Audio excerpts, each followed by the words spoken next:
Como evitar ideias que não prosperam em sua startup? Eu sou o professor Lauton Benatti e ajudo você a montar sua startup a partir do zero e conseguir sua primeira venda até 60 dias com o método Startup 60. Imagina você começar sua startup cheio de gás, com aquela vontade, ir lá empreender, fazer o que tem que fazer e depois que gastou dinheiro, gastou tempo, descobriu que a ideia não é boa. O que isso eu estou relatando, na verdade, é muito mais comum do que você imagina. A maior parte das startups, elas morrem, por incrível que pareça, por conta de péssimas ideias. E mais ainda, o problema não seria tão grave se logo de cara a gente enxergasse que as ideias são ruins. O problema é que a maior parte das ideias ruins, elas num primeiro momento parecem ótimas. E aí é isso que faz com que os empreendedores percam tempo e dinheiro. Eles despendem um grande esforço nesse caminho, nessa trajetória, fazendo com que você perca seu foco, direcione seus recursos e vá buscar então orientação para fazer ideias que terminam que não são boas. Para vocês terem uma ideia, estatisticamente falando, você tem mais startups morrendo por conta de ideias ruins do que por falta de dinheiro. Isso já foi até comentado em outros conteúdos, né? Então, o que nós vamos conversar hoje aqui é justamente isso. Como fazer para que a gente não caia nessa cilada? Como evitar ideias que não prosperam em sua startup? Então, é nesse momento que eu peço para que você, empreendedor, startupeiro, acompanhe o nosso canal, inscreva-se no nosso conteúdo, inclusive já dê o seu like já nesse conteúdo aí, se ele faz sentido, se você está batalhando para conseguir a ideia, e já vamos direto ao assunto aí na tela do meu computador, papo reto, empreendedor para empreendedor aqui conversando, para que a gente então possa discutir como é que a gente vai lidar então com essa questão das ideias, né? Então, como evitar essas ideias que não prosperam em sua startup. Então, quais são essas ideias? O que são essas ideias, né? Quais são essas ideias que não prosperam? Por que empreendedores insistem em ideias ruins? E como é que a gente pode definir se uma ideia é boa ou se ela não é tão boa assim como a gente imaginava? Tá? Então, esse vai ser o nosso direcionamento dessa conversa aqui. E já direto ao assunto, vamos trabalhar sobre as pegadinhas, né? Que parecem boas ideias e no final das contas não são, né? Ideias que parecem boas, mas não são. E aqui a gente vai enxergar alguns aspectos interessantes aqui que levam a essa situação, né? Muitas vezes o que acontece? O empreendedor ele fica apaixonado pela ferramenta, ele não fica apaixonado pela problemática. Ele passa a defender a ferramenta como a solução para todos os problemas. E isso gera, pasme, uma distorção da realidade. Essa é a grande questão. Por quê? Porque a ideia em si, ela não pode ser apaixonante pelo empreendedor. A ferramenta tem que ser, os consumidores é quem tem que se apaixonar pela ferramenta e não o empreendedor. O empreendedor, ele se apaixona pelo problema. E nisso, o que acontece é que muitas vezes a gente fica atraído por uma solução. Essa solução, ela pode e provavelmente é bastante sedutora, ela é, né, uma questão que a gente vai explorando e vai se aprofundando, e quanto mais o empreendedor se aprofunda nessa questão, parece que fica cada vez mais sedutora a ideia, e você passa a ser praticamente sugado por essa ideia. Eu estava vendo um dos vídeos da Y Combinator, que é uma das maiores aceleradoras dos Estados Unidos, e justamente um dos conteúdos que ele fala sobre o poço de piche, né? Que parece aos olhos, né, à distância parece uma água limpa, né? Quando na verdade é um poço de piche, e aí você chega lá, você pisa, você fica preso, se afunda, não consegue sair. Quanto mais você mexe, mais piora a situação. Aí você acaba morrendo e nisso parece que vai atraindo outras pessoas, né? Então essa é a grande questão. E tem algumas coisas muito interessantes.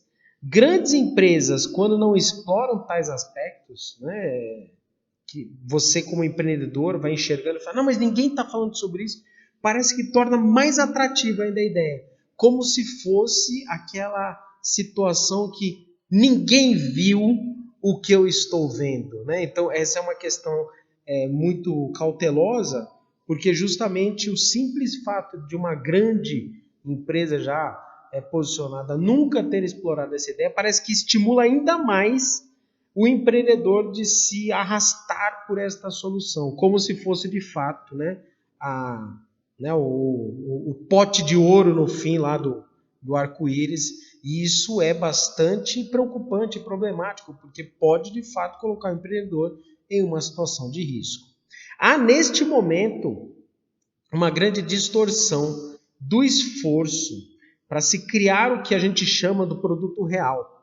Muitas vezes a gente não dá valor aos produtos que já estão à nossa mão. A impressão que dá é como a gente já tem na visão do consumidor, o produto está à nossa mão, às vezes a distância de passar um cartão de crédito, né? A gente não consegue enxergar de fato o que é que tem, né? A dificuldade de lançar um produto novo, de desenvolver um produto novo, e isso passa a ser até banalizado pela nossa expectativa. E aí, nesse sentido que acontece então, essa distorção do esforço. Ou seja, é uma distorção do esforço para baixo, né? A gente acredita que é fácil montar um produto novo, até porque, olha aí, o produto novo, eu passo o cartão, eu pego esse produto, e a gente acaba não entendendo de fato que isso é um processo bastante lento. E na sequência, acaba tendo então aquele erro de expectativa sobre criação e inovação, como se isso fosse algo que brota, né, espontânea, quando o processo de criação é um processo longo, demorado, fruto de múltiplas interações, algumas que a gente nem percebe, algumas que mexem com o nosso inconsciente, em que a gente vivencia uma situação, observa uma questão, às vezes de relance, está navegando num site, vê uma imagem, passou desapercebido, 6 meses depois aquilo retoma aí, porque faz sentido dentro da sua construção mental, e aí acontece tendo esse erro de expectativa sobre criação e inovação, como se fosse um negócio assim, vou montar isso aqui, ninguém nunca tocou no assunto, essa é a solução para todos os problemas e eu estou resolvendo essa questão. E eu, professor Lauton, eu defendo essa questão da falácia do Oceano Azul. Quem não conhece essa expressão Oceano Azul, né, o mercado ele trabalha essa expressão Oceano Azul como um grande espaço de atuação. E de fato é importante deixar claro, né? Nós temos aí dentro do mercado grandes oceanos azuis, né? Então você tem aí muito espaço de trabalho, por exemplo, a inteligência artificial. Você tem algumas soluções, ainda tem muita coisa a desenvolver, mas você tem um grande oceano azul aí para trabalhar. Mais ou menos naquela situação que você está dentro de um barco, daquele oceano calmo, tranquilo, né? E você tem todo aquele espaço infinito praticamente aos seus olhos para explorar. Quando, na verdade, primeiro, oceanos não são calmos, você nunca está sozinho, né? Porque você esqueceu de olhar para baixo e você não consegue imaginar a quantidade de predadores que estão ali embaixo.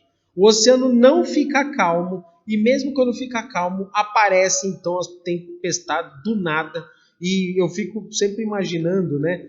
Você dentro de um barquinho, dentro do oceano, sozinho, se você vai aproveitar alguma coisa. Você provavelmente vai ficar o tempo todo desesperado, só com a vontade de sobreviver. E olhe lá, né?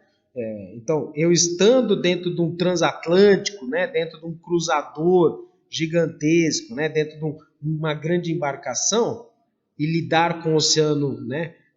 Raivoso, né? Fervoroso, é uma coisa, eu estando dentro de um barquinho pequenininho é outra coisa totalmente diferente. Por isso que eu costumo dizer que para as startups existe então a falácia do Oceano Azul, que é tentar apresentar um amplo oceano de oportunidades, quando para a maior parte das startups elas não vão conseguir aproveitar tudo aquilo que o mercado pode oferecer, porque elas ainda não estão preparadas para isso. Elas não têm recursos, procedimentos, métodos, tração, conhecimento, curva de experiência, não tem ainda. E aqui vem um aspecto justamente que se correlaciona com o fato que, às vezes, o empreendedor olha uma situação, não vê ninguém oferecendo essa situação, acredita que essa é o pote de ouro, eu encontrei o ouro, e, na verdade, a gente tem que entender que provavelmente ninguém ainda aplicou essa ideia porque ela tem alguns desafios a serem cumpridos. E os modelos tradicionais, não que não existam, eu não quero ser uma pessoa negativa aqui, dizer que não tem ideias e que a gente não pode criar, longe disso, para isso que servem as startups, mas precisa tomar um certo cuidado, né? Existe esperança? Sim. Algumas situações fogem do controle? Tomara, e de fato é isso que acontece. Algumas startups elas realmente se posicionam, elas passam por esses cenários de aproveito, mas a média, né, na massa, a maior parte das startups ela sofre nesse sentido. Então, o que a gente precisa enxergar é você criar mecanismos, criar caminhos que possam minimizar esse risco, né, todo esse risco de trabalhar com essas situações, né? Então, por conta disso, vamos aqui desenvolver mais um ponto aqui com alguns cuidados para as orientações das ideias, ok? Então, aqui a gente vai trabalhar com alguns cuidados que você precisa ter para evitar que ideias que aparentam ser boas, elas na verdade elas não são tão boas quanto você imaginava, ok? A primeira é a visão que nós temos. Você tem que ter uma visão de consumidor e uma visão de empresa. E muitas vezes a gente tem uma visão distorcida de consumidor. É a ideia do consumidor versus a ideia das empresas, no que se refere às expectativas. Por que isso? Uma coisa sou eu, como consumidor, querendo meus desejos, querer atender minhas necessidades, meus desejos, e nisso a gente fantasia situações que poderiam ser, né, maravilhosas, seriam espetaculares na posição de consumidor. Não necessariamente essa ideia na posição de consumidor é uma ótima ideia para ser trabalhada como empresa. Por quê? Porque você está, de novo, defendendo a visão ferramental, a visão tecnicista, que a solução é o foco, quando na verdade é o problema que deve ser o foco. Quando a gente olha como consumidor, a ideia como consumidor, ela não é a mesma questão da ideia como empresa. Traduzindo, eu olhar as possibilidades como consumidor, eu tenho o viés daquilo que é o melhor para mim. Quando o que a gente precisa enxergar nós como empresa devemos sim atender o que é melhor para o consumidor, desde que isso seja rentável, praticável, viável e escalável. Se não for, se faltar uma dessas questões, você está fazendo algo que você não vai conseguir sustentar. E isso acaba saindo caro, e saindo caro não é então efetivo. Tá? Pode mudar ao longo do tempo? Pode ter um avanço tecnológico? Pode, com certeza. O avanço tecnológico realmente faz com que ideias que às vezes são muito prematuras, elas futuramente sejam aceitas, justamente porque a tecnologia permitiu, né, que isso aconteça, certo? Um outro ponto se dá justamente pela o que a gente chama da atratividade real do produto, né? O que é essa atratividade real do produto, né? A gente tem que enxergar que na hora que a gente for definir uma ideia para o nosso negócio, a gente precisa realmente entender se esse produto ou serviço da sua startup, ele realmente, né, seja produto ou serviço, a solução, ele tem uma atratividade real. Ele tem uma funcionalidade real no mercado. Ou às vezes é uma funcionalidade que parece ser real, mas lá na hora do vamos ver, não vai ter a aceitação como se espera, ok? Alguns exemplos, né, que podem ocorrer, né, tem uma startup, por exemplo, que quer trabalhar, né, com entrega de alimentos, né, você tem o padrão iFood, mas ele quer trabalhar só com o mercado vegano. Por quê? O mercado vegano ele é um mercado potencial e eu tenho minha visão como consumidor, tudo mais, né? Não que não seja, é importante deixar claro aqui, né, hipoteticamente falando, só que na hora do vamos ver, você observa que o volume suficiente para manter esse negócio não é grande o bastante para estabelecer um canal completo de distribuição e de direcionamento a ponto de montar uma estrutura tão complexa como, por exemplo, dentro desse exemplo hipotético do iFood. Então você vê que existe uma situação, ela é até justa, ela é até honesta, mas a atratividade real do produto não é necessariamente aquilo que a gente esperava. Por quê? Você até pode ter consumidores, você até pode ter mercado, mas ele não é tão grande como se esperava. A atratividade real do produto não é aquilo que a gente esperava. Nesse momento, você precisa de fato ficar atento, porque se você for um defensor, né, assíduo da ideia, você vai entrar lá no posto de pitch, vai pisar no posto de pitch, vai ficar lá marinando, vai ficar navegando, vai ficar defendendo a ideia, quando vê, não consegue mais desatolar da questão. Até porque em determinadas situações existe não só a aceitação do mercado, mas também a capacidade técnica para aplicação. Pode ter uma limitação técnica, pode existir uma limitação ainda tecnológica, pode existir uma limitação do tamanho do mercado também, não vamos ignorar isso. É um mercado potencial, mas que ainda não está plenamente desenvolvido. É uma solução justa, mas que tecnicamente falando, tecnologicamente falando, ainda precisa passar por ajustes. Então, você como uma pequena empresa, uma pequena startup, pode ainda não estar preparado para isso. Ah, professor Lauton, mas eu tenho investidores. Legal, você tem investidores? Ótimo, você acelera o processo. Você coloca a gente para desenvolver, você coloca inteligência, competência, desenvolvimento, ferramental, e aí você vai acelerar o processo. Mas na prática, na média, a gente observa que há um distanciamento nesse sentido. Tá? Não é toda empresa que recebeu 11 bilhões de dólares aí numa rodada antes mesmo de atuar feito, né, a OpenIA lá, né, o ChatGPT. Então a gente tem que ser honesto nesse sentido para observar essa questão. Um outro ponto também é que você até pode esbarrar numa questão que é diferenciada, mas a pergunta que eu te faço é: quanto tempo você vai ficar com essa diferenciação? Quando a gente fala de diferenciais competitivos mercadológicos, por exemplo, né, que a gente vai trabalhar lá de produtos, serviços, pessoas, canais, imagem, né, você tem aí níveis diferentes de diferenciação. Algumas diferenciações, elas são facilmente copiáveis, como, por exemplo, diferenciações de produto.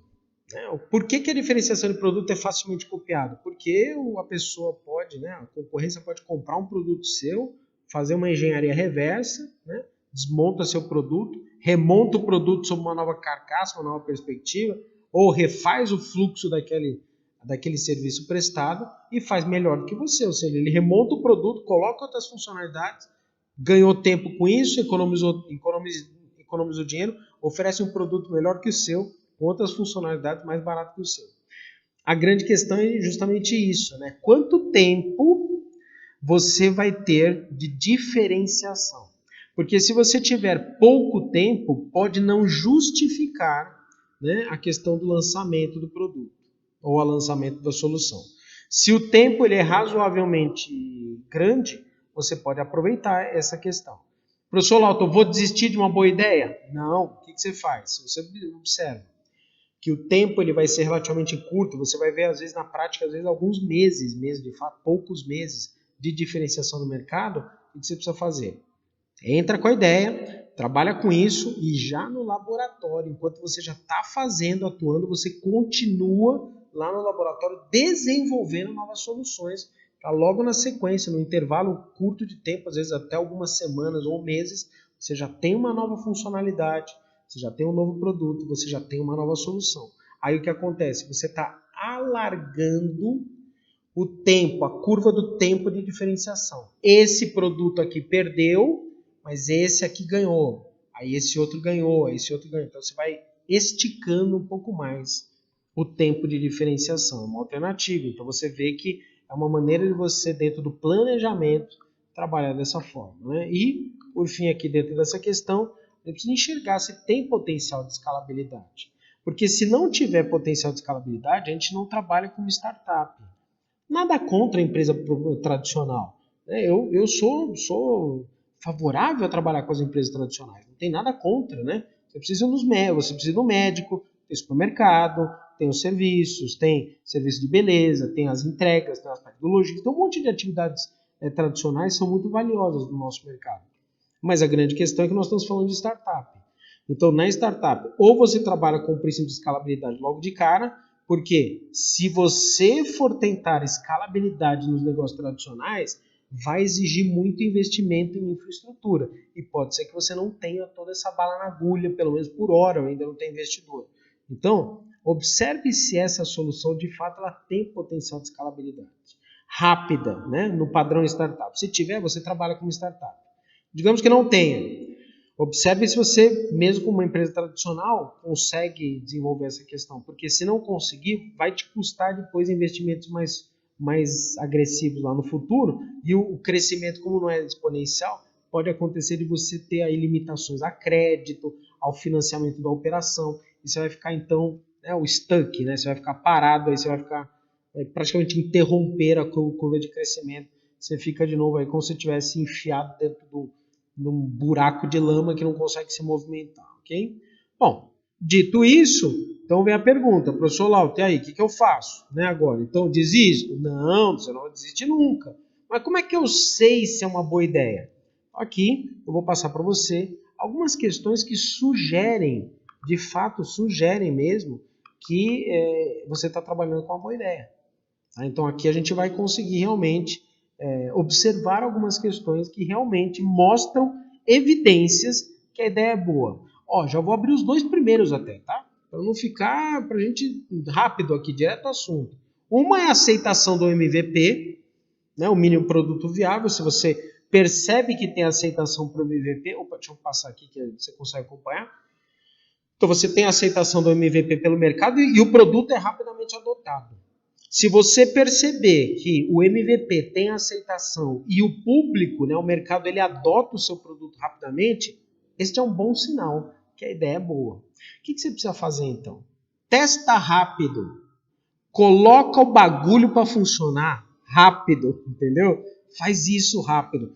Startup é o seguinte, se for para errar, erra rápido. Faz logo, faz o que precisa ser feito, aproveita, faz os ajustes, tira do mercado se for o caso. Mas essa é uma questão interessante. Você faz, né, o lançamento do MVP e verifica se o MVP já tem aceitação, verifica se o público tem adoção do produto, né?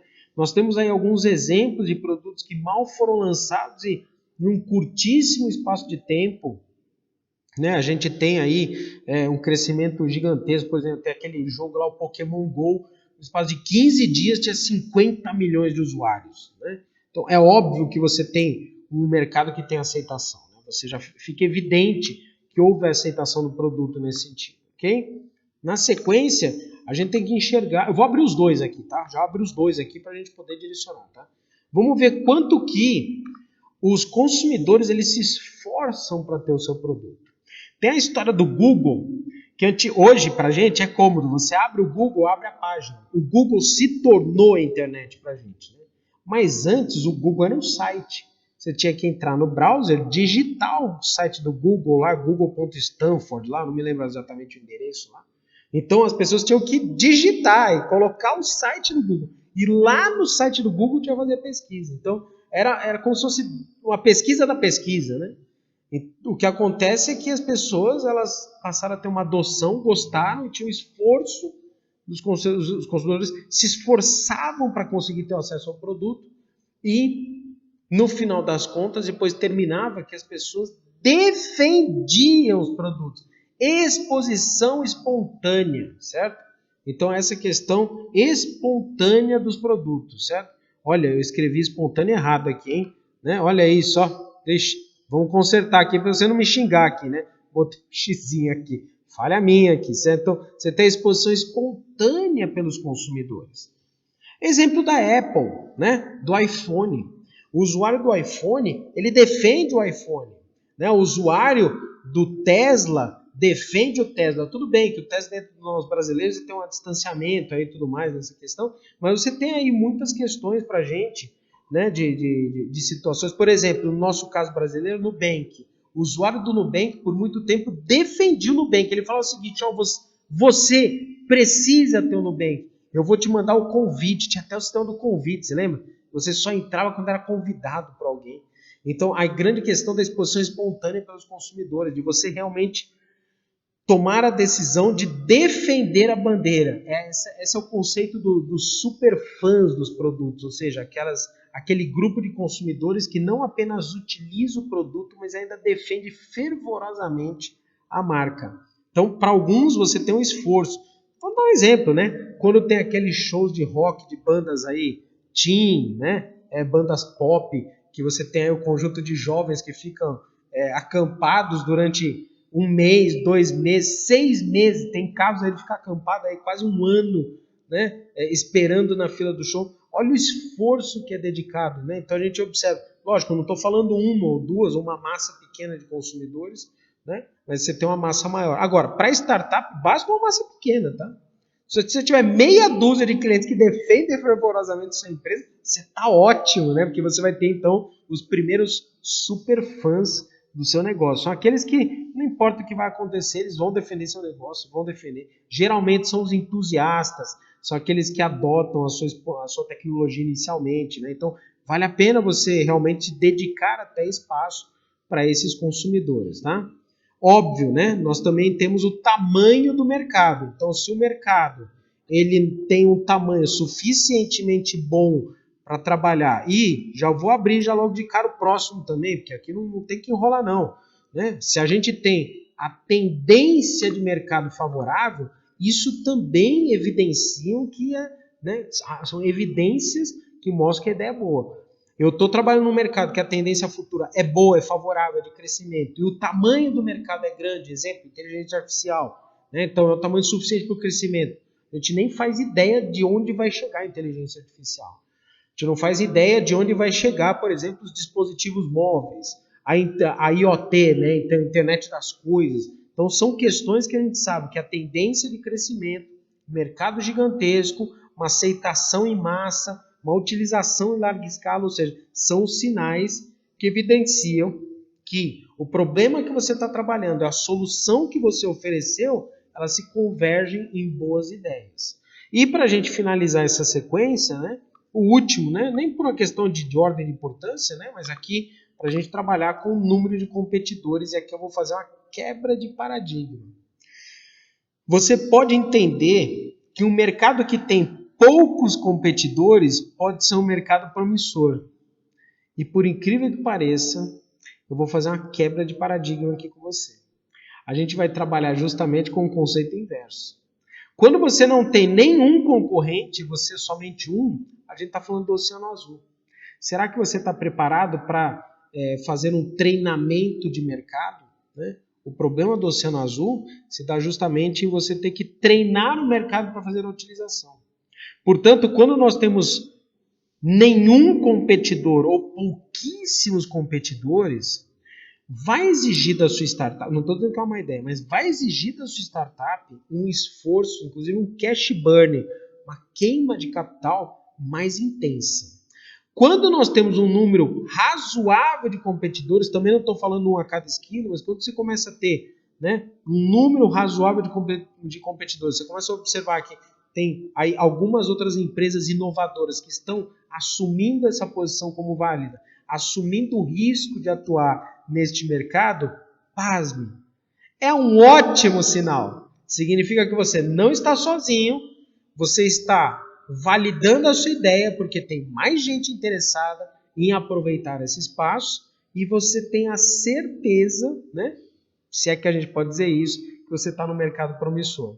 Quando não tem nenhum competidor, ou você tem um grupo raríssimo de competidores, tem alguma coisa estranha.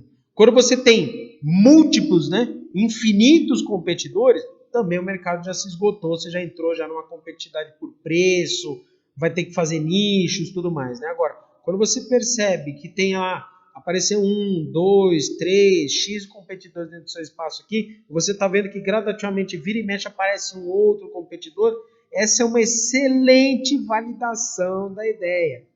Quebrei o paradigma com você, não foi? Gostou dessa forma diferente de pensar, não é? Vai rever agora as questões na hora de pensar a sua ideia, não vai? Então, se inscreve no canal, acompanha o nosso conteúdo. Fez sentido, inclusive, esse conteúdo? Dá um like aí para você, ok? Não custa nada, é gratuito, tá certo? Eu fico por aqui. Convido você a assistir os demais conteúdos que já estão disponíveis no nosso canal. Mande as suas dúvidas, que elas serão respondidas. Um grande abraço para você, muito sucesso. Valeu. Tchau.